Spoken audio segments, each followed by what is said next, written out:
नमस्कार, IBC 24 के इस खास कार्यक्रम जन कारवां में आपका स्वागत है। मैं हूं अभिषेक शर्मा। जन कारवां के सफ़र में आज हम पहुंचे हैं बुंदेलखंड का दिल कहलाने वाले दमोह। दमोह वैसे रानी दमयंती की नगरी कहलाता है, लेकिन दमोह में कितना विकास हुआ है और आज भी क्या संभावना है विकास की, इस पर हम चर्चा करेंगे अपने इस खास कार्यक्रम के जरिए। उससे पहले हम अपना कार्यक्रम शुरू करें, मैं आप सबसे एक अनुरोध करूँगा कि अपनी जगह पर खड़े हो जाएँ। लोकतंत्र को मजबूत बनाने हम एक शपथ लेंगे और उसके बाद हम अपने कार्यक्रम का आगाज़ करेंगे। आप सबसे अनुरोध है कि अपना सीधा हाथ आगे कर ले। हम भारत के नागरिक ये संकल्प लेते हैं कि आने वाले लोकसभा चुनाव में लोकतंत्र को मजबूत बनाने 100% मतदान करेंगे। धन्यवाद। अब आप अपनी जगह पर बैठ जाएं। तो जन कारवां का सफ़र हम आगे बढ़ाएं, इससे पहले मैं आपको दमोह लोकसभा सीट के बारे में बता देता हूं कि यहां पर 17,62,359 मतदाता हैं और यहां पर बीजेपी के कद्दावर नेता प्रहलाद पटेल सांसद हैं। बीजेपी की अगर बात कर लें तो लोकसभा सीट पर तकरीबन 30 सालों से बीजेपी का कब्जा है और कांग्रेस जो है वो आज भी इस लोकसभा सीट पर अपना खाता खोलने के लिए मशक्क़त कर रही है, लेकिन उसे सफलता नहीं मिल पाई है। हम अगर बात कर लें, हमारे जो तमाम यहाँ पर गेस्ट मौजूद हैं बीजेपी के, कांग्रेस के और साथ में जो हमारी जनता जनार्दन है, तो हम बात कर लेते हैं सबसे पहले बीजेपी की ओर से। तो बीजेपी की ओर से हमारे साथ इस चर्चा में शामिल होंगे अभिषेक भार्गव बीजेपी के युवा नेता हैं, नेता प्रतिपक्ष गोपाल भार्गव जी के बेटे हैं। साथ ही हमारे साथ मौजूद रहेंगे मोंटी रैकवार जी, बीजेपी के जिला सह मीडिया प्रभारी हैं। मनीष तिवारी जी हैं, प्रदेश मंत्री हैं। प्रमोद विश्वकर्मा जी हैं, जिला अध्यक्ष हैं युवा मोर्चा के। साथ ही कांग्रेस की बात कर लें तो कांग्रेस की ओर से हमारे साथ मौजूद हैं कमला निषाद जी हैं, जिला उपाध्यक्ष हैं। दमोह जिले की नौशाद खान जी हैं, प्रदेश सचिव हैं। आशुतोष शर्मा जी हैं, जिला प्रवक्ता हैं कांग्रेस के। साथ ही हमारे साथ मौजूद हैं जी, और साथ ही हमारे साथ मौजूद हैं छात्र नेत्री भी हैं, ट्रेड यूनियन के लीडर भी हैं और साथ ही यहाँ की जनता है। तो हम सबसे पहले बात कर लेते हैं कि आज अगर हम बात करें तो सबसे ज़्यादा जो मुद्दा अहम है वह देश के अन्नदाता, प्रदेश के अन्नदाताओं से जुड़ा है। लगातार तमाम वादे अन्नदाताओं के भविष्य को लेकर लोग करते आए हैं कि उनका भविष्य संवारेंगे, लेकिन वास्तव में उनको कितना फ़ायदा हुआ है, इस मुद्दे के साथ हम सबसे पहले चर्चा शुरू करते हैं। और अगर हम बात कर लें तो जो कर्ज माफ़ी, एक अभी हाल ही में विधानसभा चुनाव हुए तो उसमें कर्ज माफ़ी का मुद्दा ज़ोर शोर से उठा था, कुछ लाभ भी मिला है। अभी तक अगर हम बात करें तो प्रदेश में कितने किसानों को इसका लाभ मिला है? हमारे आदरणीय मुख्यमंत्री कमलनाथ जी ने जो वचन पत्र में लिखा था किसानों की कर्ज माफ़ी का, वो उसके लिए पूर्णतः प्रयत्न किया है उनने और लगभग जो 50 से 60% किसानों का कर्जा माफ़ हो चुका है। और अभी बीच में आचार संहिता लग गई, इस कारण से ये चीज़ नहीं हो पाई। अभी हाल ही में एक इनके पूर्व मंत्री ने कोई बोला था कि कर्ज माफ़ नहीं हुआ। कल एक किसान कर्ज माफ़ी का सर्टिफिकेट लेके आया तो भाजपा के जो पूर्व मंत्री और सांसद विधायक रहे उनको भागना पड़ा। इनकी कथनी करनी में फ़र्क है, वो देख नहीं पाई कमलनाथ जी इतना अच्छा कार्य कर रही है। कल हम बात कर लेते हैं। मैडम ये बताइए कि कर्जा माफ़ करने की लगातार दावे हो रहे हैं, हाँ कर्जा माफ़ भी हो रहा है, लेकिन एक बात आ रही है कि जो बड़ा कर्जा है जैसे लगभग 2 लाख रुपए का वो नहीं हो रहा है, लेकिन 50,000 80,000 तक का कर्जा माफ़ हो रहा है। यह सरासर झूठ है कि बड़ा कर्ज माफ़ नहीं हो रहा है। 1,56,000 तो मेरा ही कर्ज था जो माफ़ हुआ है और 25 लाख किसानों के कर्ज माफ़ किए जा चुके हैं। 57 लाख किसान कुल करीब दर्ज हुए थे, पंजीबद्ध हुए थे। चूँकि आचार संहिता लग गई है इस वजह से अभी ये वितरण बंद है, पर सबको SMS किए जा रहे हैं, मैसेजेस किए जा रहे हैं कि शीघ्र ही जैसे ही आपका 23 मई निकल जाएगा इसके बाद सबके खातों में राशि डाल दी जाएगी। बीजेपी जो है बेवजह क्या हल्ला कर रही है? 10 दिन में किसानों का कर्जा माफ होगा, नहीं तो 11वें दिन मुख्यमंत्री बदल दूंगा बतौर राहुल गांधी। आज आप ही अपने संदेशों के माध्यम से यह कह रहे हो कि हम आपका कर्जा अभी माफ नहीं कर सकते हैं, आचार संहिता के बाद आपका कर्जा माफ होगा। तो यह दोहरा रवैया आप क्यों अपना रहे हो? अपनी बात से पलट रहे हैं राहुल गांधी जी। क्या वजह है कि 1,90,000 हो रहा है, 1,92 हो रहा है, जैसा कि बीजेपी का आरोप है? 2 लाख क्यों नहीं हो रहा? बिल्कुल 2 लाख हो रहा है, जिसका जितना कर्जा है वो माफ हो रहा है और 2 लाख का भी हम आपको प्रमाण पत्र दिखाएंगे। और वो किसानों के बैंक में पैसा जा रहा है, किसानों के बैंक में पैसा जा रहा है। ये चीज इनको हजम नहीं हो पा रही है कि भाजपा सरकार ये नहीं कर पाई, कांग्रेस ने करवा दिया। तो क्यों हारी भाजपा? कि किसान नाराज थे। इनने क्या किया कि इनको बहुमत नहीं मिला। अगर ये इतने हितैषी होते तो इनको बहुमत मिलता। किसानों ने क्यों कांग्रेस का साथ दिया? ये तस्वीर आपको साफ साफ दिख रही है कि राहुल जी और कमलनाथ जी के साथ प्रदेश की जनता है। तो कांग्रेस का कहना है कि किसान जो है राहुल गांधी के साथ है, कमलनाथ जी के साथ है, इसीलिए जो है बीजेपी को विधानसभा चुनाव में हार का मुंह देखना पड़ा, क्योंकि बीजेपी किसानों को छलने का काम करती है। भाई साहब, ये प्रमाण पत्र की बात कर रहे हैं तो इनको प्रमाण पत्र देने की क्या आवश्यकता है? आप सीधा कर्जा माफ करिए ना, सीधी बैंकों से आप लिस्ट निकलवाइए। आपने जैसे बोला था कि 10 दिन में कर्जा माफ करेंगे, बैंक से सीधे लिस्ट निकलवाइए और डायरेक्ट कर्जा माफ कर दीजिए। इसका जवाब भी हम कांग्रेस के साथी से ले लेते हैं। नौशाद जी हमारे साथ हैं। नौशाद जी, ये बताइए कि बीजेपी कह रही है कि आप लोग जो फॉर्म भराने का काम कर रहे हैं वो नहीं होना चाहिए था, और जो सर्टिफिकेट दे रहे हैं वो ना करके सीधा कर्ज माफ़ कर दिया जाए। बिगैर प्रोसेस के कोई काम नहीं होता, ये तो भाई लोगों को भी पता है। पहली बात तो भैया हमारे भाई साहब ने बोला है कि 10 दिन में मुख्यमंत्री बदल देंगे। मैं उनसे पूछना चाहता हूँ, 5 साल में अगर 15 लाख नहीं दे पाए तो हम प्रधानमंत्री बदलने के हकदार हैं कि नहीं? और दूसरी बात, हम इन भाई लोगों से पूछना चाहते हैं, 5 साल में कोई ऐसा काम बता दो तालाब छोड़ के जिससे सांसद की तारीफ की जा सके। देखिए, लोग कह रहे हैं, कांग्रेस का आरोप है कि यहाँ पर जो सांसद हैं उन्होंने सिर्फ तालाब का काम किया है, दूसरा कोई काम नहीं किया है। आखिर किसानों की बात करें तो किसानों को कर्ज माफ़ी का जो फ़ायदा है, जो कांग्रेस ने दावे किए थे, वचन पत्र में कहा था, कितना मिल रहा है? इसके पहले कभी कांग्रेस जो किसान है उनका कर्जा माफ़ हुआ था क्या? कर्ज माफ़ी कोई सैल्यूशन नहीं है। जिस कुआं में झरनी होगी, टैंकरों से पानी कब तक डालोगे? और रहा माननीय सांसद जी का, इनके अंदर जातिवाद टोटल है, जातिवाद का जहर घोल रहा है और कुछ नहीं है। अच्छा, ये बताइए कि आप लोग बोल रहे हैं कि कर्ज माफ़ी कोई समस्या का हल नहीं है, तो फिर प्रधानमंत्री जी 6,000 रुपये दे के किसानों को अब क्यों दे रहे हैं, जब पिछले 4.5 साल तक उनकी सरकार थी, जब कांग्रेस सरकार ने यहाँ माफ़ किया तब वो 6,000 देने की बात कर रहे हैं? भाई साहब, ऐसा है कि हम छोटे थे तो खेल खेला करते थे, इंकी पिंकी वाट कलर, तुमने मांगा कौन सा कलर, तो हम कहते थे पीला मांगा, कहते हम नीला मांगा। आज ये दुविधा हो गई किसानों की, वो खेल खेल रहे हैं। उनके जिस समय उनके पैसे कमाने की देन है, मोदी जी ने 6,000 दे के किसानों का सम्मान दिया है। हम देश के प्रधानमंत्री का हम स्वागत करते हैं कि उन्होंने किसानों के हित के लिए 6,000 दिए हैं। और सवाल रहा हमारे सरकार का, तो जयंत मलैया जी, गोपाल भार्गव जी और प्रहलाद पटेल जी सभी लोग मिलकर काम करते हैं। अब पता चला कांग्रेसियों के लिए तो राजनीति करना है, उन्होंने प्रहलाद जी ने कुछ नहीं किया, भार्गव जी ने कुछ नहीं किया। आप भार्गव जी के घर में जाइए, आपको बिल्कुल सुविधा मिलेगी। मलैया जी के घर आप बैठे हुए तो सुविधा मिल रही है। और किसानों के लिए जो हमारी सरकार ने भावांतर में लाभ दिया, हमारी वोट प्रतिशत में सरकार हमारी बनी है, कांग्रेस आजीवन से पीछे है। हम ले लेते हैं, हमारे साथ हैं जिला महिला कांग्रेस की अध्यक्ष। मैम, ये बताइए, वो कह रहे हैं कि गुमराह करने का काम आप लोग कर रहे हैं, राहत नहीं मिल रही। जी देखिए, क्या है, खिसियानी बिल्ली खम्मा नोचती है। और मैं बता दूं आपको कि यहाँ पर जैसे भार्गव जी ने कहा सोशल मीडिया पर पूरी कांग्रेस चल रही, तो वो इतना ज़्यादा सोशल मीडिया पर इन्वॉल्व है कि देख रहे हैं कांग्रेस ही क्या कर रहे हैं क्या नहीं कर रहे हैं, बहुत अच्छी बात है। और दूसरी बात मैं ये बता दूँ कि हमारे कमलनाथ जी, आदरणीय मुख्यमंत्री जी ने जो किसानों का कर्जा माफ़ किया, आप किसी भी कार्यक्रम में जाएंगे ऋण माफी योजना के, पूरे किसान जिले के, वहाँ पर एक भी किसान ऐसा नहीं जो नहीं पहुँचता। अगर ऐसा कोई योजना नहीं चालू होती तो कैसे इतनी ज़्यादा संख्या में उपस्थित होते। तो मैं आपसे इन सबसे यही कहना चाहती हूँ कि इतना आप टेंशन क्यों ले रहे हैं? अगर हमारी सरकार इतने कम समय में इतना अच्छा काम कर रही है तो आप क्यों परेशान हो रहे हो? इसकी तो तारीफ करना चाहिए, और इसमें आप लोगों का भी भला है, क्योंकि युवाओं के लिए भी काम कर रहे हैं, किसानों के लिए भी काम कर रहे हैं। तो कांग्रेस का कहना है कि काम अच्छा कर रहे हैं, और यही वजह है कि जो बीजेपी है वो हल्ला कर रही है, क्योंकि उनसे देखा नहीं जा रहा है। युवाओं की बात कर लें तो रोजगार के लिए भी प्रदेश सरकार ने कहा था, कितना रोजगार यहाँ पे लोगों को मिल रहा है?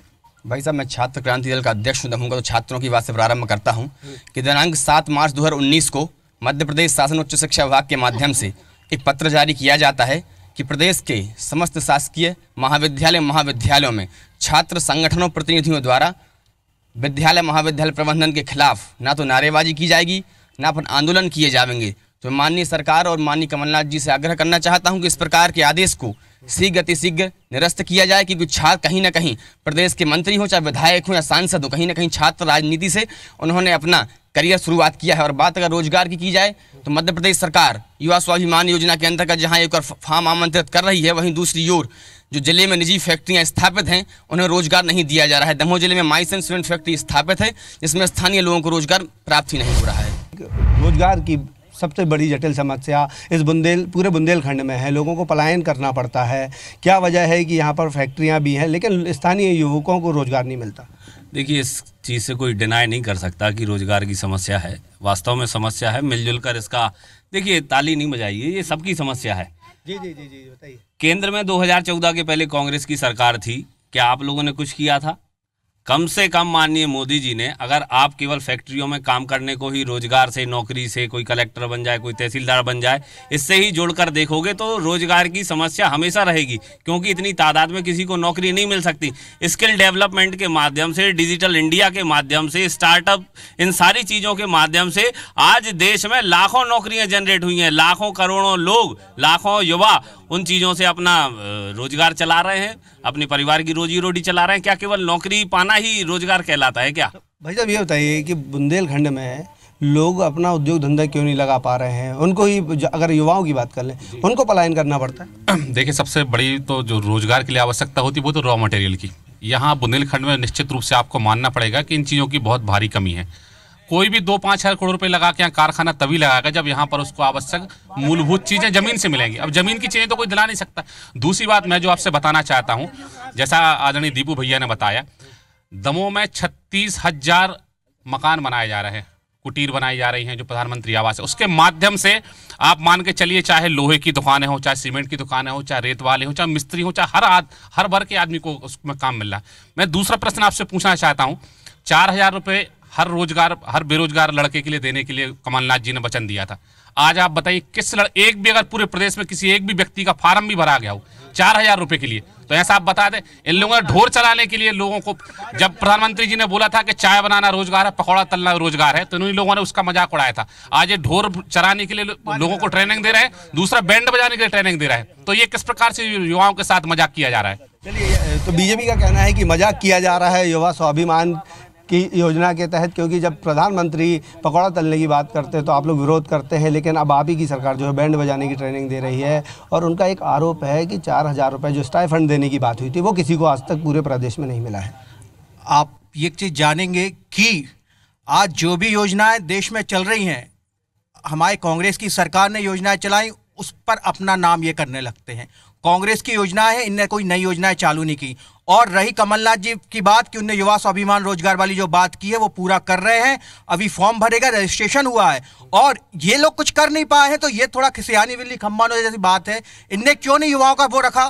अभी युवाओं को अगर रोजगार मिल रहा है, 4,000 रुपये भत्ता मिल रहा है, पर वो कह रहे हैं स्किल डेवलपमेंट वो दे रहे हैं, कौशल विकास केंद्र उन्होंने खोले, उसके तहत लोगों को ट्रेनिंग भी दे रहे हैं। देखिएगा, कमलनाथ जी ने जो अपने वचन पत्र में लिखा था युवाओं को रोजगार मिलेगा, उसके लिए वचनबद्ध हैं और ये काम हो रहा है। कमलनाथ जी चाहते हैं कि युवा, हमारे जो प्रदेश का युवा हो वो बहुत शक्तिशाली हो। और आपसे एक बात मैं पूछना चाहता हूं, पिछले 30 साल से यहाँ पे सांसद भी बीजेपी का रहा, विधायक भी बीजेपी का रहा, मंत्री भी बीजेपी के रहे, पर कौन सा उद्योग आया है? कांग्रेस लेके आई थी नरसिंहगढ़ में फैक्ट्री, उसके बाद आज तक कोई उद्योग यहाँ पे आया है? आप ये बताइए, कह रहे हैं कि युवा परेशान है, स्वास्थ्य शिक्षा की हालत खराब है, रोजगार के लिए पलायन करना पड़ रहा है। दोषी कौन है? क्योंकि लंबे समय तक कांग्रेस भी सत्ता में रही है और अब लगातार बीजेपी थी, तो दोषी कौन है? दोषी कोई नहीं है। अब जिसकी सरकार बनेगी, मैं आग्रह करना चाहूँगी कि जो विधानसभा चुनाव के टाइम जो इंजीनियरिंग कॉलेज और मेडिकल कॉलेज की मांग की गई थी, मैं सरकार से आग्रह करना चाहूँगी कि मेडिकल कॉलेज और इंजीनियरिंग कॉलेज दोनों दमोह जिले में है, जिससे छात्र छात्राएं कहीं और पलायन ना कर सकें। तो जी, तो युवा है, उनको भरोसा है कि अगर यहाँ मेडिकल कॉलेज, इंजीनियरिंग कॉलेज आएगा तो कहीं ना कहीं रोजगार भी आएगा। इतनी परेशानी आती है कि आपके यहाँ शिक्षा की हालत खराब है, रोजगार नहीं है। शिक्षा की हालत तो बहुत खराब है और यहाँ युवाओं को रोजगार नहीं है, बहुत परेशान है रोजगार के लिए। हम पूछ लेते हैं, अब मैम ये बताइए कि आपके भी बच्चे हैं, बेहतर यहाँ पे जो है शिक्षा के साधन नहीं है, रोजगार के साधन नहीं है, तो जिम्मेदार कौन है? जिम्मेदार तो बीजेपी गवर्नमेंट है, क्योंकि बीजेपी गवर्नमेंट 15 साल से है, एजुकेशन से पीछे भी है, और जो मेडिकल कॉलेज आने थे वो भी पीछे है, और जो यूनिवर्सिटी आनी थी वो भी पीछे है। तो वजह क्या है? BJP government. तो लोग हैं, उनका कहना है कि बीजेपी जो है कहीं ना कहीं इसके लिए जिम्मेदार है, क्योंकि यहाँ पर मेडिकल कॉलेज नहीं आ सका, इंजीनियरिंग कॉलेज नहीं आ सका। तो क्या वजह है कि 15 साल तक आपकी सत्ता थी प्रदेश में, फिर भी यहाँ पर हायर एजुकेशन के अच्छे साधन यहाँ नहीं आए, उद्योग नहीं आ सके? देखिए, चीज़ों को अपने नज़रिए से देखना एक अलग बात है। दमोह के पास का ज़िला है सागर ज़िला, वहाँ पर मेडिकल कॉलेज भी है, वहाँ पर इंजीनियरिंग कॉलेज भी है, लेकिन क्या वहाँ के लोग इंदौर नहीं जा रहे? क्या वहाँ के लोग भोपाल नहीं जा रहे? क्या वहाँ के लोग दिल्ली नहीं जा रहे? देखिए, ये अपना एक स्टैंडर्ड है, अपना एक सोचने का तरीका है कि हमें कहाँ एजुकेशन चाहिए। जिन्होंने कहा कि मेडिकल कॉलेज नहीं है, इंजीनियरिंग कॉलेज नहीं है, उसी का मैं जवाब दे रहा था कि सागर में मेडिकल कॉलेज भी है, इंजीनियरिंग कॉलेज भी है, लेकिन क्या वहाँ के युवा बाहर नहीं जा रहे क्या अच्छी एजुकेशन के लिए, या अपने हिसाब से जो वो पढ़ाई करना चाहते हैं, क्या एक ही स्थान पर यह सारी चीज़ें होना पॉसिबल है? क्या आप खुद सोच के बताइए, क्या एक ही जगह ये सारी चीज़ें होना पॉसिबल है? क्या भोपाल जैसी राजधानी के जहाँ पर हर प्रकार की, हर तरीके की शिक्षा उपलब्ध है, क्या भोपाल के लोग विदेश नहीं जा रहे क्या शिक्षा अध्ययन करने के लिए? ये अपना एक अलग स्टैंडर्ड होता है, लोगों का सोच का तरीका अलग होता है, उन्हें कहाँ एजुकेशन चाहिए। तो बीजेपी का कहना है कि लोगों का सोचने का तरीका है कि उनको एजुकेशन कहाँ लेना है, उनको अपने गृहनगर में लेना है या हायर एजुकेशन के लिए बाहर जाना है। तो क्या लगता है कि क्या वजह है कि हालात जो नहीं सुधर पाए पूरे बुंदेलखंड में, चाहे हम शिक्षा की बात कर लें, स्वास्थ्य की कर लें या रोजगार? दमोह में एक ख्याल से कोई भी अड़चना नहीं है। अगर दमोह के युवक बाहर पढ़ने जा रहे हैं तो इंटेलिजेंट होंगे जब तो वो बाहर जा रहे हैं। और अगर सागर में मेडिकल कॉलेज है, जबलपुर में मेडिकल कॉलेज है, तो यहाँ पे भी हमने इतनी बड़ी बिल्डिंग बना के दी है डॉक्टर्स की। अभी इनके कांग्रेस के विधायक के कारण, कांग्रेस के राहुल सिंह जो कि कंफ्यूज खुद हैं, वो पढ़े लिखे भी नहीं है, 12वीं तक पढ़े हैं वो राहुल सिंह ने जो डॉक्टर्स हैं उनसे इतना अत्याचार टाइप की बातें की, धमकी दी कि मैं देख लूंगा। यानी कि ये लोग कंफ्यूज वाला है। बताइए कि वो कह रहे हैं कि आप लोगों के कारण यहाँ उद्योग नहीं लग पाए हैं, जो इंटेलिजेंट है वो बाहर पढ़ने जा रहा है, बाकी लोग नहीं जा रहे हैं। और यहाँ अस्पताल इसलिए डॉक्टर नहीं आ रहे हैं क्योंकि आपके कांग्रेस के विधायक जो हैं वो लगातार डराने का काम कर रहे हैं। जैसे कि भाई अंकित भाई ने अभी बताया कि 35 साल से, ये बताना भूल गया कि 35 साल से दमोह में विधायक भाजपा का, सांसद भाजपा का, ओनली 80 दिन में हमने 81 योजनाएं लागू की हैं मध्य प्रदेश शासन के द्वारा। और जो हमारे भाई, बड़े भाई मनीष भाई ने बोला था कि ढोर चराने की योजना, तो शायद इनको ये नहीं पता कि नरेंद्र मोदी गऊ के नाम पर वोट मांगते हैं, लेकिन गऊ पशुपालन के लिए कोई योजना नहीं चलाते। हमारे कमलनाथ जी ने वो योजना लागू करके पशुपालन को आगे बढ़ाया है और गौ माता सेवा करने के लिए उपलक्ष्य उपलब्ध कराया है। हमारे भाजपा के दोस्तों, मेरे मित्रों, आप लोग टेंशन नहीं लो, आपको भी रोजगार मिलेगा। कि गाय की बात कर रहे हैं कि बीजेपी ने कुछ नहीं किया, अब कांग्रेस ने गौशाला खोलने का काम किया, लेकिन युवाओं के रोजगार पर कोई बात नहीं कर रहा। क्या लगता है कि क्यों बच रहे हैं ये लोग रोजगार के मामले में बात करने से? पहली चीज़ तो ये लोग रोजगार के लिए कुछ कर नहीं पा रहे हैं। दूसरी चीज़, मेरा मुख्य सवाल कांग्रेस से है आज की स्थिति में कि आज वर्तमान स्थिति में हमारा दमोह जिला यूपी और बिहार की तर्ज पे गुंडागिर्दी, बदमाशी इस ओर अग्रसर हो रहा है। चलिए बताइए कि वो बोल रहे हैं कि अपराध बढ़ रहे हैं, आप लोग उसको तो कंट्रोल कर सकते हैं अगर उद्योग धंधे लगाने में वक्त लगता है तो। भैया 35 साल आप लोगों ने इंतजार कराया, अब 1 साल तो हम लोग से काम करने के लिए टाइम दो, जब रोजगार भी मिलेगा और भय मुक्त मध्य प्रदेश भी मिलेगा। तो पहले बात कर लेते हैं कांग्रेस से। मैम, बात आ रही है कि जो बुंदेलखंडी की बात करें या दमोह की बात करें तो स्वास्थ्य के हालात बहुत ख़राब है, यहाँ पर डॉक्टर नहीं है। हाँ, अव्यवस्थाएं बहुत हैं हमारे अस्पताल में, और ये 15 साल से बीजेपी की सरकार होने के बाद भी इतनी अव्यवस्था है। तो जब चूंकि हमारे विधायक साहब वहाँ गए और उन्होंने वहाँ की व्यवस्थाएं देखी, तो उनको सही तरीके से कैसे सुचारू करें इस बात को उन्होंने रखा था, और ये वहाँ के डॉक्टर ने सभी ने स्वीकार भी की इस बात को। लेकिन चूंकि वो इसलिए नाराज थे कि बहुत सारी जो हमारे वहाँ डॉक्टर्स थे उनको आदत पड़ी थी अभी इस तरह से काम करने की कि बीजेपी के जो हमारे लीडर थे या मंत्री रहे, उन्होंने कभी किसी रोक टोक की वहाँ पर बात नहीं की, ना कुछ ऐसी समस्या वहाँ की देखी। तो जब विधायक जी ने ऐसा कहा तो उनको हो सकता है इस बात का बुरा लगा हो, पर उनकी सिर्फ मांग ये थी कि जनता को सुविधाएं मिलना चाहिए।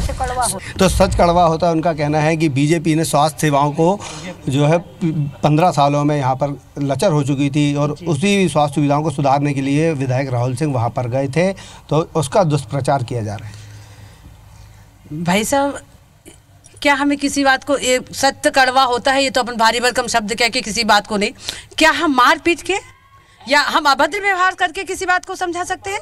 नहीं, सुनिए, नहीं, ये बेकार की बात है।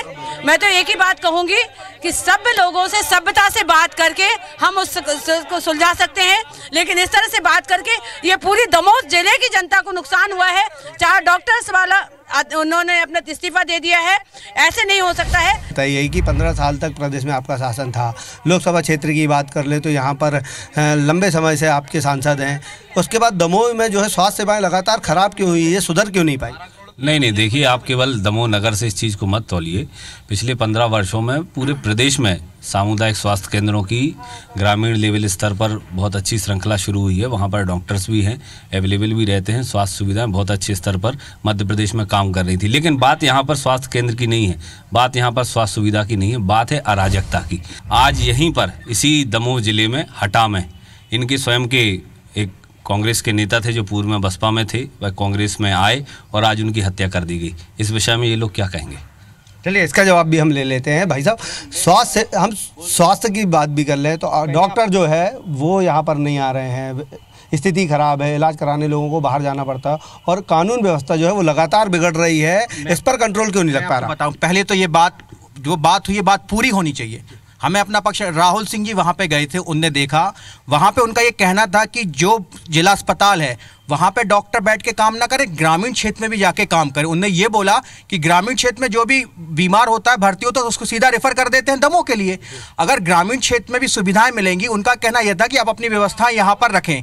तो उनका कहना था कि सारी पूरे जिले में व्यवस्था पूरे विधानसभा में अच्छी रहे और इसमें उनने सिर्फ हिदायत दी थी, इसमें कोई मारपीट नहीं, कुछ नहीं हुआ। रही बात शासन प्रशासन की और कानून व्यवस्था की, तो कानून अपना काम करता है और कमलनाथ जी का साफ निर्देश है, किसी प्रकार का कानून व्यवस्था में कोई भेदभाव नहीं किया जाएगा। तो ये बताइए कि वो कह रहे हैं कि कानून व्यवस्था लगातार बिगड़ रही है, स्थिति भी हमने देखा कि यहाँ पर आए दिन जो है घटनाएं हो रही हैं, तो इस पर कंट्रोल कब लगेगा? माननीय कमलनाथ जी बहुत सीनियर लीडर हैं और लगातार उन्हें सत्ता का अनुभव रहा है। कानून व्यवस्था मध्य प्रदेश में सुचारू रूप से चलेगी, कानून की स्थिति को नहीं बिगड़ना दिया जाएगा। चूंकि सरकार बने हुए अभी कुछ ही दिन हुए हैं और इतने दिन में जो इन्होंने जो खजाना खाली छोड़ा था, मैं उस पर भी कहना चाहता हूं, भारतीय जनता पार्टी के लोगों ने भ्रष्टाचार कर करके जो हमारे मध्य प्रदेश का खजाना था खाली कर दिया। किसान परेशान था, युवा बेरोजगार था, इसी का आक्रोश था कि 5 राज्यों में चुनाव के बाद भी इनका खाता भी नहीं खुला, 5 राज्यों में कहीं। हमें इसका जवाब भी ले लेंगे, हमारे साथ लोग भी हैं। ये बताइए कि वो कह रहे हैं जी कि कांग्रेस जो कमलनाथ जी जो कहते हैं वो करते हैं, लेकिन मोदी जी जो है वो सिर्फ जुमलेबाजी करते हैं। जैसा उनका कहना है कि कमलनाथ जी जो कहते हैं वो करते हैं, ऐसा बिल्कुल नहीं है। जो अभी उनने कहा, जो उनने अपने वचन पत्र में कहा था, उसके लिए सिर्फ वो लोकसभा चुनाव तक के लिए लोगों से और मध्य प्रदेश की जितनी भी आम जनमानस है उनसे सिर्फ एक्सरसाइज करा रहे हैं। कि हमारे साथ मजदूर संघ के भी लोग हैं। ये बताइए दादा, मजदूरों की हम बात कर लें बुंदेलखंड में, तो स्थिति क्यों खराब है? मजदूरी करने के लिए पलायन क्यों करना पड़ता है? आज हमारे बुंदेलखंड क्षेत्र में, पूरे क्षेत्र सागर संभाग में एक ही उद्योग था, बीड़ी उद्योग। तो सर्वप्रथम कांग्रेस ने इस उद्योग को मिटा दिया। 1989 से तेंदुपत्ता सहकारीकरण करके इन्होंने इस उद्योग को 65% ला दिया। आते आते हमारे मजदूर बेरोजगार हो गए। आप गढ़ाकोटा के अंदर जाइए, एक भी फैक्ट्री नहीं मिलेगी, वहाँ से हुमस गई। सागर के अंदर जाइए, दमोह के अंदर जाइए, प्रत्येक हफ्ता में 1 करोड़ रुपया दमोह के बाजार में। लेकिन आप लोगों को पलायन करना पड़ा, उद्योग यहाँ नहीं लग पाए, तो कौन जिम्मेदार है? बात तो सुनिए, जिम्मेदार कौन है? इसके जिम्मेदार हैं दोनों शासन के शासक वर्तमान सरकार में।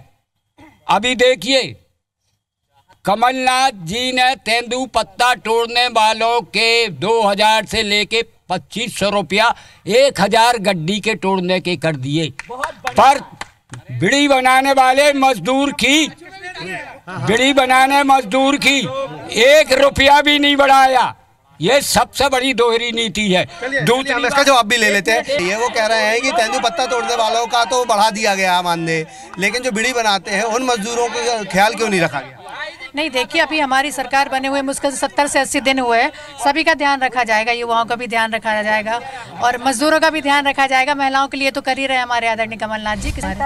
महिलाओं की अगर हम बात कर लें, 51,000 रुपये उन्होंने देने का काम किया विवाह योजना में, कितना फायदा होगा? उससे बहुत फायदा होगा। इतनी महिलाएं हम लोग को मिल रही हैं, हम लोग को बधाई दे रही हैं। कमलनाथ जी बधाई के पात्र हैं, क्योंकि 51,000 एक अच्छी राशि है और जो सीधे उनको मिल जाएगी विवाह के लिए। यहाँ तो भ्रष्टाचार होता था, कहीं की पेटी ले आते थे, कहीं गिलट की पाले ले आते थे, कहीं बिछिया ले लेते थे, उल्टे सीधे सामान ले आ देते थे और कहते थे कि हम कन्यादान योजना बहुत अच्छे से चला रहे हैं। तो वो सारा चीज से निजात पाए हैं। और देखिए, कांग्रेस का कहना है कि जो 51,000 विवाह योजना की राशि की गई है उससे बहुत फायदा होगा, क्योंकि आपके शासनकाल में जो है हर चीज नकली मिलती थी। थी उसमें भी भ्रष्टाचार होता था। भैया एक बात हम बता दें कि नकली मिलने का काम ही नहीं, चेक मिलता था। जानकारी के लिए बता दें, इतना भी अपने में ना खोएं कि उनको दूसरे का कुछ अच्छा ध्यान ही नहीं है ना। और 21 जितने पैसे मिलते थे उतने मिलते थे, अब 51 ज्यादा है। इसका मतलब मेरे को नहीं ऐसा समझ में आ रहा कि बहुत ज्यादा कुछ होगा।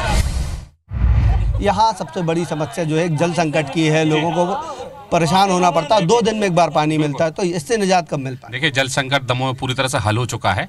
अब लोगों को अतिरिक्त पानी इसलिए नहीं दिया जा रहा है क्योंकि पानी को लोग सहेज कर रखें। दमोह में पानी की स्थिति बिल्कुल सुधर चुकी है। अस्पताल वाली आपने जो बात की थी, मैं आपको बताना चाहता हूँ, पूरे बुंदेलखंड के अंदर दमोह जिले के अस्पताल सबसे बेहतरीन अस्पताल है।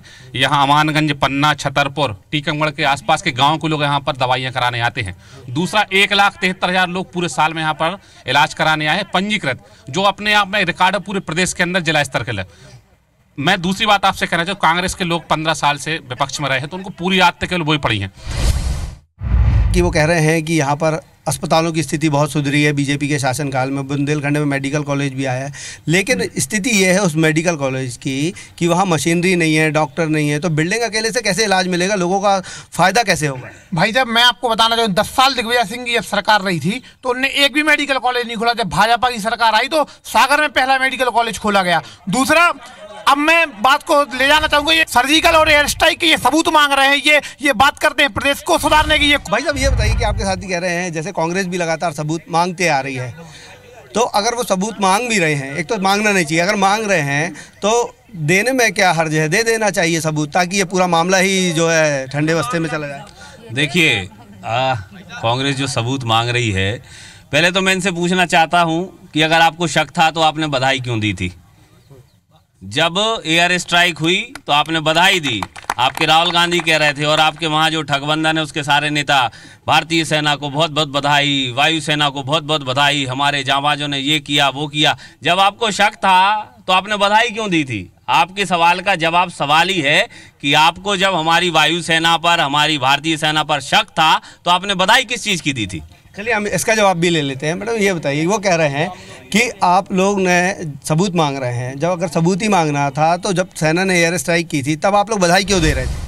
बधाई तो इसी बात की दे रहे थे कि उन्होंने अच्छा कार्य किया, पर हम बता दें आपको 60 सैनिक जो मारे गए उनको हमने लोथड़ों में समेटा, तो ये हमारी भी भावना थी कि यदि वहाँ मरे हैं तो हम भी तो देखें। कहना है कि वो चाह रहे हैं कि किस तरह से मिले, वहाँ पे आतंकवादी मरे हैं, वो ये देखना चाहते हैं। आपको नहीं लगता कि सबूत मांगना कहीं ना कहीं नहीं मांगना चाहिए, और अगर मांग रहे हैं तो उनको दे देना चाहिए?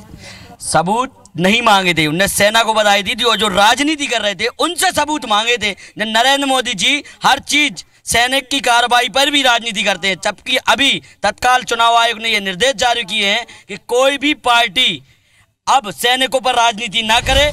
उनका कहना है कि राजनीति आप लोग कर रहे हैं, उन लोगों ने तो सिर्फ बधाई दी थी, आंकड़े आप लोग अलग अलग पेश कर रहे हैं। घर में घुसकर मारा है, कब्र तुम्हारी खोदी है, हिंदुस्तान में बैठा बाप तुम्हारा मोदी है।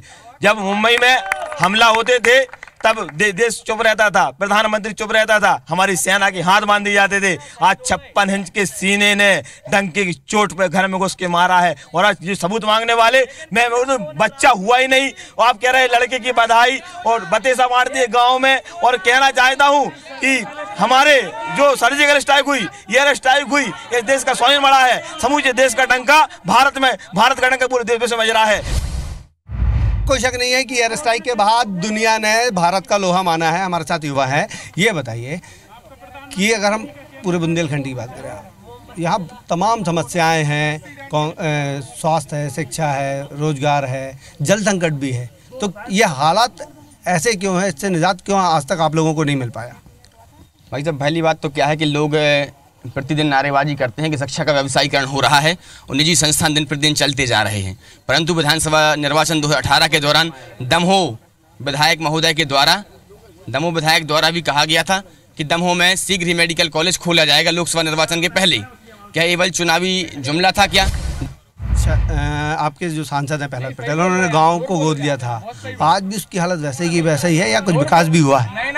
जी भाई साहब, एक दमोह से 16 किलोमीटर दूरी पर स्थित बुंदेलखंड का प्रसिद्ध हिंदू तीर्थ क्षेत्र जागेश्वर धाम बांदकपुर, जहां भगवान जागेश्वर नाथ जी का प्रसिद्ध शिव मंदिर है।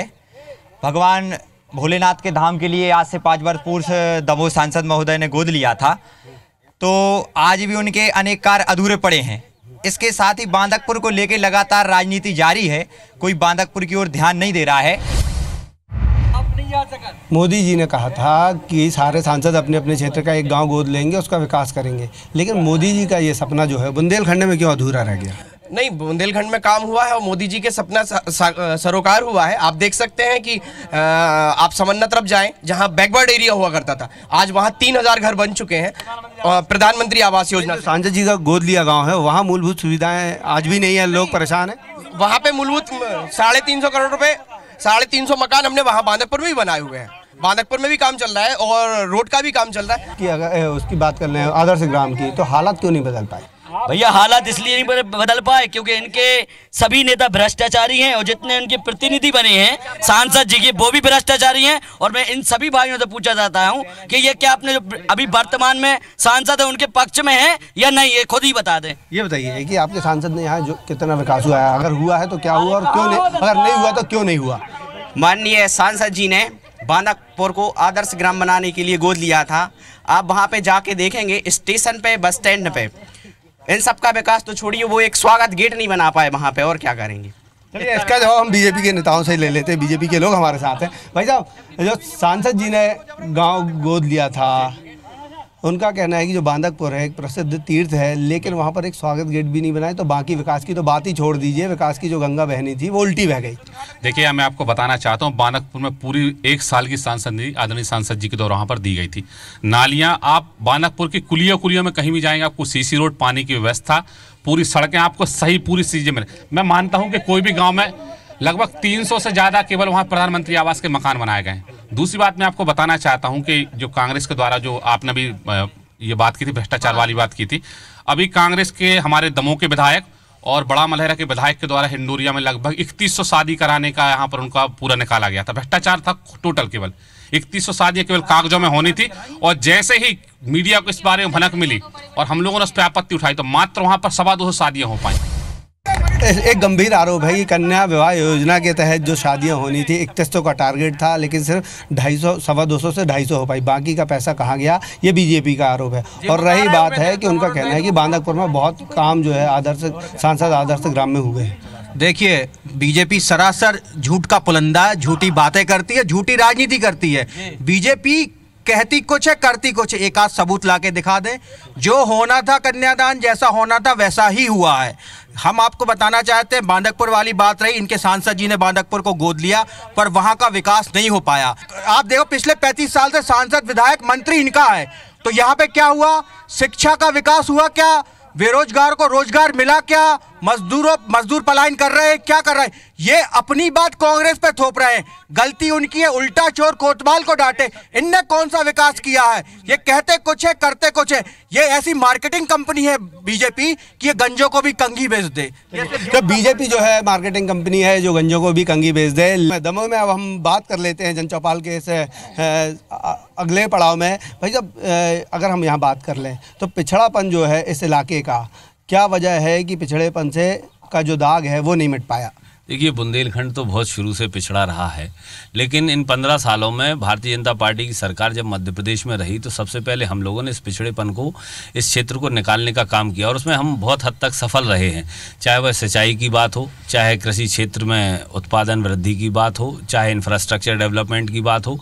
आज से 15 साल पहले जब भारतीय जनता पार्टी की सरकार मध्य प्रदेश में आई थी तो गिनती के गांव थे जहां पर रीचेबल सड़कें थीं, 12मासी सड़कें थीं, गिनती के गांव। लेकिन आज मुझे यह कहते हुए खुशी है कि शायद ही कहीं आपको ऐसा कोई गांव मिले जो 12मासी सड़कों से ना जुड़ा हो। तो बीजेपी का दावा है कि जो पिछड़ापन था उसको कुछ हद तक उन्होंने दूर करने का काम किया है।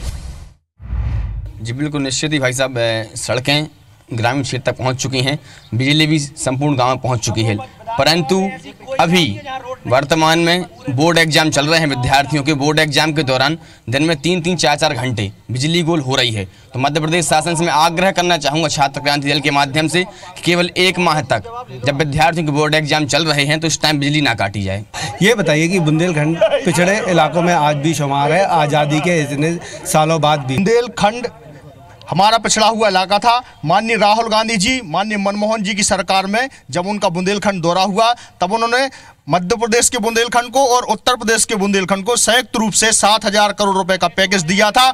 उसमें इतना भ्रष्टाचार भारतीय जनता पार्टी के लोगों ने किया। तालाब का पैसा खा गए आप, कुओं का पैसा खा गए आप, और जितनी भी बुंदेलखंड की योजना थी। मनरेगा में अगर सबसे ज्यादा भ्रष्टाचार हुआ है तो मध्य प्रदेश सरकार में, शिवराज सिंह की सरकार में, भारतीय जनता पार्टी के विधायकों द्वारा और इनके सांसदों द्वारा किया गया। तो भाई साहब ये बताइए कि आपकी सरकार ने पैसा भेजा, चलिए हम मान भी लेते हैं कि बीजेपी ने उसमें भ्रष्टाचार कर दिया, विकास नहीं किया, तो आप लोगों ने क्यों नहीं शिकायत की? आप हाथ पे हाथ रखे क्यों बैठे रहे? आप किस चीज़ का इंतजार करते रहे? हम लोगों ने शिकायत की, सारी बातें, सारे तथ्य सामने रखे। जो भी विकास हुआ है, जितना भी विकास अभी आपको दिख रहा है बुंदेलखंड में, वो कांग्रेस की देन है। हमारे प्रधानमंत्री ने मुख्य रूप से बुंदेलखंड को यह चीज दी थी कि बुंदेलखंड का विकास होना चाहिए। जो भी भ्रष्टाचार जिनने किया है उसके खिलाफ जांच होनी चाहिए। केंद्र सरकार ने यह चीज बोली है कि जो भी भ्रष्टाचारी पाया जाए उसके खिलाफ जांच हो। इनकी सरकार, इनका मंत्री, इनका सांसद, इनका विधायक, और बुंदेलखंड का विकास नहीं हो पाया, तो दोषी तो हम यहाँ पे भाजपा की सरकार को मानेंगे। लेकिन आप कह रहे हैं केंद्र सरकार ने जांच के आदेश दिए हैं, तो फिर ये बताइए कि केंद्र सरकार ने जांच के आदेश दिए थे, जांच भी नहीं हो पाई, आप लोग विरोध भी नहीं कर पाए, कहीं ना कहीं ऐसा नहीं लगता कि आप लोग की भी साठगांठ रही हो? देखिए 15 साल से बीजेपी की सरकार थी हमारे मध्य प्रदेश में, और इसमें साठगांठ की कोई बात ही नहीं, क्योंकि प्रधानमंत्री उनका, मुख्यमंत्री उनका, तो भाई हम लोग साठगांठ कहाँ से करेंगे? और दूसरा, विरोध भी नहीं कर पाए? नहीं, विरोध हम लोगों ने लगातार किया है। हम लोगों ने हर जगह विरोध किया है, हम लोग ने सड़क पर उतरे हैं, लगातार हम लोगों ने संघर्ष किया है। ये बताइए कि क्या वजह है कि पैकेज तो आता है लेकिन उस पैकेज का जो उपयोग होना था, धरातल पे जो काम होने थे वो नहीं हो पाए, और लगातार आप पे आरोप लग रहे हैं कि सरकार ने तो पैसे दे दिए यूपीए ने, लेकिन बीजेपी के जो सांसद थे, नेता थे, या जो प्रदेश सरकार थी वो इस्तेमाल नहीं कर पाई, और सारी जो है भ्रष्टाचार की भेंट चढ़ गई। शायद दिनेश जी को अभी आंकड़े नहीं मालूम, 7,000 नहीं था, वो 2,000 केवल थे, 2,000 करोड़ थे। और आपको ये बता दें, उनने पूरे बुंदेलखंड में 2,000 दिए थे। हमारे यहाँ जो मंत्री थे पूर्व, जयंत कुमार जी मलैया, वो 4,000 करोड़ की तो सिंचाई परियोजना चला रहे केवल दमोह जिले में। आप 2,000 दे रहे हो बुंदेलखंड को, और उस पर भी कह रहे हो कि भ्रष्टाचार हुआ है। कि अगर कांग्रेस ने भ्रष्टाचार किया है तो आप सबूत दे दें, और आपके साथी कह रहे हैं कि कहीं ना कहीं अगर गोलमाल हुआ है तो आप भी उतने ही दोषी हैं जितना दोषी वो है। क्या है कि हमारे कांग्रेस के भाई लोग अली बाबा 40 चोर की तरह सरकार जिन्होंने चलाई हैं, इस प्रकार अली बाबा 40 चोर होते थे, मिलके डाका डालते थे और पुलिस को गुमराह करते थे। कांग्रेस, हमारी सरकार में भ्रष्टाचार नहीं हुआ, एक भ्रष्टाचार के आरोप दिखाएं तो मैं राजनीति छोड़ दूंगा। भाई साहब ये बताइए कि बुंदेलखंड की अगर हम बात करें, मेडिकल कॉलेज की बात हुई थी, वो यहाँ पर नहीं मिला है। हाँ, मंडी की बात कर रहे हैं, आपके एक साथी बोल रहे हैं कि मंडियों में जो है आज भी धान पड़ा है, क्या स्थिति है? अभी इन पे सरकार चलाते नहीं बन रही है ठीक से। कर्जा को तो कर्जा भी माफ नहीं हुआ है, जैसा इनने बोला था कि 10 दिन में कर्जा माफ कर देंगे, वचन दिया था, तो कर्जा इनको माफ करना था। और भैया कर्जा माफ करो चाहे नहीं करो, धान बेचे हैं हमारे लाने 4 महीना हो गए, पैसा नहीं आ रहा खाते में। इसका जवाब भी हम कांग्रेस के मित्रों से ले लेंगे कि जो उन्होंने अपनी फसल बेची है उसका पैसा आखिर किसानों को क्यों नहीं मिल पा रहा है।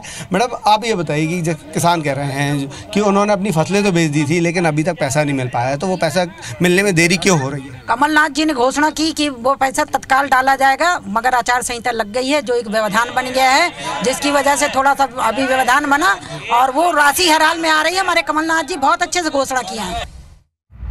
फसलों की राशि है वो कब मिलेगी? फसलों की राशि की पहली किस्त आई है और वो हमने किसानों के बीच में आवंटित की है।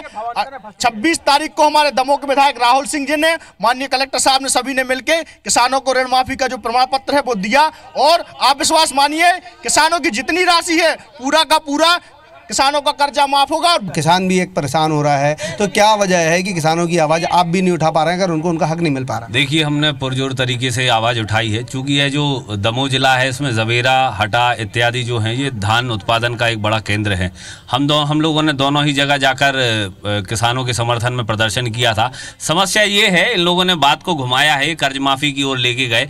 हम लोगों का कहना है कि जो धान उत्पादक किसान है उनका पैसा नहीं मिल पा रहा है, उनका माल मंडियों में रखा हुआ है, उसकी तुलाई क्यों नहीं हो रही? हम जब तहसीलदार से पूछते हैं तो तहसीलदार कहता है एसडीएम से बात करेंगे, जब एसडीएम से पूछते हैं तो कहता है कलेक्टर से बात करेंगे, कलेक्टर के पास कोई जवाब नहीं होता। इस व्यवस्था को हम कहते हैं अंधेर नगरी चौपट राजा। सरकार का कंट्रोल कहीं ना कहीं अधिकारियों पे नहीं है। नहीं, ऐसा नहीं है। देखिए अभी सरकार बने टाइम ही कितना हुआ है और आप लोग को चाहिए, जब 15 साल में आप लोग कुछ नहीं कर पाए, आपको 70 दिन में सब चाहिए, तो ऐसा नहीं है। लगातार हमारे काम हो रहे हैं और अधिकारी जी जो भी भाई मुख्यमंत्री जी जो आदेश करेंगे उस हिसाब से काम भी हो रहा है, पर हर चीज़ की एक प्रोसेस होती है। आप सोचे कि तुरंत हम कुआं खोदेंगे और एकदम पानी आ जाएगा तो ये पॉसिबल नहीं है। तो हमारे बीजेपी के भाइयों को भी समझना चाहिए कि काम हो रहा है और चूँकि आचार संहिता भी लग गई है तो जो काम प्रोसेस में थे या जो पेंडिंग अभी रुक गए हैं और जैसे आचार संहिता खत्म होगी बाकी काम भी होंगे। जी। तो कांग्रेस का कहना है कि जब आचार संहिता खत्म होगी तो तब युवाओं को भी लाभ होगा, बाकी जो काम है जो वचन पत्र में है वो पूरे होंगे। क्या लगता है, कितना भरोसा है आपको? केवल हम लोग तो प्रतीक्षा कर सकते हैं कि कब ये वादे पूरे होंगे हम लोग के, क्योंकि युवाओं ने 2018 मतदान इसीलिए किया था कि दमोह का विकास होगा, डेवलपमेंट होगा और मेडिकल कॉलेज खुलेगी। और साहब बात है बहुत दिनों से नगर निगम की चल रही है, तो नगर निगम बनाने के लिए दमोह के आसपास की जो पंचायतें हैं, आप देख सकते हैं सर का भ्रमण करके कि आसपास की पंचायतें दमोह शहर से जुड़ चुकी हैं। तो नगर निगम के लिए समस्त पंचायतों के अनापत्ति प्रमाण पत्र श्रीमान कलेक्टर महोदय के लिए 2 माह पूर्व सौंप दिए गए थे, जिस पर प्रशासन के द्वारा आज दिनांक तक कोई कार्यवाही नहीं की गई है। तो मैं निवेदन करते हैं और हम चाहते हैं कि जैसे ही आचार संहिता खत्म होती है उसका परिसीमन करवाकर दमोह को नगर निगम बनाया जाए ताकि हमारा दमोह शहर भी नगर निगम के रूप में विकास की मुख्य धारा से जुड़ सके। तय है कि तमाम राजनीतिक दल हैं, सब अपनी अपनी बातें कर रहे हैं, लेकिन जो युवा हैं या हम विकास की बात कर रहे हैं दमोह की, उससे बात करने से क्यों बचते हैं? पहली बात तो हम अपनी बात रखना चाहेंगे कि यहाँ बेरोजगारी दमोह जिले में बहुत ज़्यादा है। यहाँ पे जो बोला गया था, कई लोगों ने बोला था कि मेडिकल कॉलेज चुटकियों में खुलवा देंगे, तो ना वो चुटकी बजी ना वो मेडिकल कॉलेज खुला। यहाँ पे जो सीमेंट फैक्ट्री है वहाँ बाहर के लोगों को तो रोजगार दिया जाता है और यहाँ पे अच्छे पढ़े लिखे जो नौजवान है वो ठिलिया चला रहे हैं और यहाँ के लोगों को वहाँ रोजगार दिया नहीं जाता, बाहर के लोगों को वहाँ रोजगार पर रख लिया जाता है। तो जो दमोह में फैक्ट्रियाँ हैं उसमें लोगों को जो है रोजगार नहीं मिल पा रहा है। लोकसभा क्षेत्र की बात कर रहे हैं तो यहाँ आज भी वही स्थिति है, चाहे ग्रामीण अंचल हो चाहे शहरी क्षेत्र हो, वहाँ पे हालात नहीं सुधर पाए हैं। पलायन की स्थिति वही है, सड़कों की हालात ग्रामीण इलाकों में कुछ ख़राब है, पानी का संकट है। तो इन सब से दमोह को निजात कब मिल पाएगी? और एक आरोप भी आया है कि सांसद जी जो है वो दमोह का दौरा ही नहीं करते। नहीं, सांसद जी यहीं रहते हैं, ऐसा नहीं है कि दमोह का दौरा नहीं करते। सबसे ज़्यादा काम करने वाले सांसदों में हमारे आदरणीय प्रहलाद जी हैं, उन्हें सर्वश्रेष्ठ सांसद का अवार्ड भी मिला है। सबसे ज़्यादा निधि अगर किसी सांसद ने खर्च की है तो वह हमारे आदरणीय प्रहलाद जी हैं, जिन्होंने अपनी निधि, संपूर्ण निधि दमोह लोकसभा के विकास पर खर्च की है। और रही ये जो हमारी फैक्ट्री की बात है, तो मैं आपको बता दूं कि फैक्ट्री में शायद ही कहीं बाहर के लोग काम कर रहे हों, मुझे बहुत ज़्यादा तो जानकारी नहीं है, लेकिन इतना मुझे पता है कि जितने लोग स्थानीय लोगों ने रिकमेंडेशन की है कि हमें उस फैक्ट्री में लगाया जाए, जो आदरणीय मलैया जी के पास गए हों या हम लोगों के पास आए हों, उन्हें हम लोगों ने फैक्ट्री में लगवाया है। मैं ये बताइए कि लोकसभा की हम बात कर रहे हैं, तो लोकसभा के जो क्षेत्र ग्रामीण इलाके वो भी आज भी विकास के लिए क्यों तरस रहे हैं? विकास के लिए नहीं तरस रहे। जो 70 साल में नहीं हो पाया वो हम लोगों ने किया और करते तो ये फिर आ गए हैं तो फिर जस का तस है, हम लोग अब कुछ नहीं कर पाएंगे। मैम लेकिन 30 साल से तो आप ही के सांसद हैं, तब आप लोगों ने क्यों नहीं कर लिया? कैसे नहीं किया? सुनिए, गड्ढों कहाँ है जहाँ रोड नहीं है? हम खुद गाँव में गए हैं, वहाँ सब पूरी संपन्नता, ऐसा नहीं है। लेकिन अब और हम लोग कुछ करते तो ये लोग फिर 70 साल की गड्ढे को भरने में टाइम लगेगा। मैम वो कह रहे हैं कि 70 साल के गड्ढे को भरने में टाइम लगेगा, क्योंकि जब कांग्रेस के सांसद थे या उनकी सरकार थी तो उस वजह से ग्रामीण इलाकों का विकास नहीं हो पाया, जिसका दर्द आज भी वहाँ की जनता को झेलना पड़ रहा है। देखिए बहुत तकलीफ, हम लोग भी तकलीफ में रहे। 15 साल मध्य प्रदेश में बीजेपी की सरकार रही, 30 साल हमारे वित्त मंत्री जी दमोह में रहे, 30 साल से सांसद हमारे दमोह के बीजेपी के हैं। तो जब बीजेपी के सांसद, बीजेपी का मंत्री और 15 साल से बीजेपी की सरकार, तो कहते हैं ना चोर चोर मौसेरे भाई, वही हाल हुआ। कहीं पे कोई विकास नहीं हुआ, जिसमें दमोह की हालत तो जस के तस है। तो इनको सब अभी चाहिए। हाँ, उसके बाद भी आदरणीय हमारे मुख्यमंत्री कमलनाथ जी ने जो भी काम किए हैं वो युवाओं के लिए, महिलाओं के लिए और किसानों के लिए इतनी जल्दी, इतने कम समय में कर दिए, ये भी बहुत बड़ी बात है। और जैसे ही लोकसभा चुनाव खत्म होते हैं, बाकी के काम भी लगातार जो वचन हमने दिए हैं कांग्रेस पार्टी ने पूरे होंगे। तो जो कांग्रेस का कहना है कि चोर चोर मौसेरे भाई हैं, लगातार सिर्फ आरोप लगाने का काम बीजेपी कर रही है, लेकिन कमलनाथ जी ने जो यहाँ पर वचन दिए हैं उसको लोकसभा चुनाव के बाद भी पूरा करने का काम वो करेंगे। फिलहाल जनकारवा के इस सफ़र में इतना ही। किसी अगली लोकसभा सीट में हम फिर हाजिर होंगे, तब तक के लिए मुझे दीजिए इजाज़त। नमस्कार।